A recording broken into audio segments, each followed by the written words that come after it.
Buna bax və şükr elə. Cemel vakasında hocam Hazreti Ali ile Hazreti Ayşe annemiz karşı karşıya geldiklerinde biz misal tarafkirlik İslam açısından doğru bir şey olmadığından dolayı biz hangisini haklı görüp hangisini haksız göreceğiz?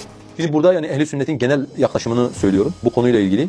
İmam Ali imam olduğu için ve o dönemdeki bütün taraflar ona itaat etmekle mükellef oldukları için, bu yaptıklarıyla imama meşru olan imamla itaatten el çektikleri için Ali radıyallahu anh'ın karşısında duranların hepsini hatalı kabul eder. Bu Muaviye radıyallahu anh için de geçerli, Ayşe annemiz için de geçerli, Talha radıyallahu anh için de geçerli, Zübeyir radıyallahu anh için de geçerli, hepsi.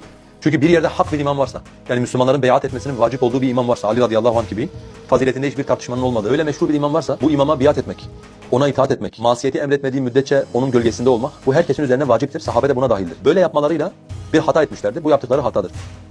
Deməli, tarixdə belə bir müharibə baş verir, Cəməl müharibəsi. Cəməl müharibəsi Həzrət Əli əleyhissalamla bəzi peyğəmbərin yan-yörəsində olan və peyğəmbərin xanımının arasında baş verən müharibədir ki, Təbərinin və başqa tarixçilərin yazdığına görə bu müharibədə 10 minə yaxın insan ölüb, dünyasını dəyişib. Bundan soruşurlar ki, bu müharibədə haqq kim idi?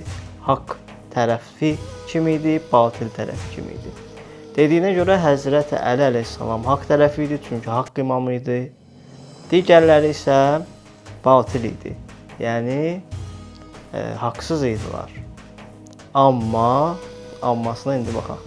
Fakat ehl-i sünnet onların bu hatalarında günahkar olmadıklarını, bu hatalarından ötürü ecir aldıklarını da söyler aynı zamanda. Neden? Əhl-i sünnət deyir ki, bunlar ki bu xətanı eləyiblər, Həzrət Əliyə qarşı çıxıblar, 10 minlərlə insan, 10 minə yaxın üzr istəyirəm, insan dünyasını dəyişib, ailələr başsız qalıb, uşaqlar yetim qalıb. Bunlar günah eləməyiblər ki, əksinə savab eləyiblər. Niyə görə? Görək niyə görə? Çünkü Peygamber aleyhissalatü vesselam hadis-i şerifte diyor ki, bir hakim iştihad ettiği zaman, iştihadında isabet ederse 2 ecir alır, iştihadında hata ederse 1 şey alır. 1 ecir alır diyor Peygamber sallallahu aleyhi ve sellem. Çünki deyir Peyğəmbərdən belə bir hədis var ki, bir hakim öz ictihadında düz ictihad eləsə 2 savab qazanar. Səhv ictihad eləsə 1 savab qazanar. Bunlar da ki, səhv ictihad ediblər, veriblər minlərlə insanı qırğına və 1 savab qazanıblar. Bu nə əqidədir, bu nə düşüncədir? Bayaq videonun əvvəlində dediyim kimi. Həqiqətən də şükr eləmək lazımdır. Şükr eləmək lazımdır ki, bizə qismət olub ki, biz Əlini sevirik.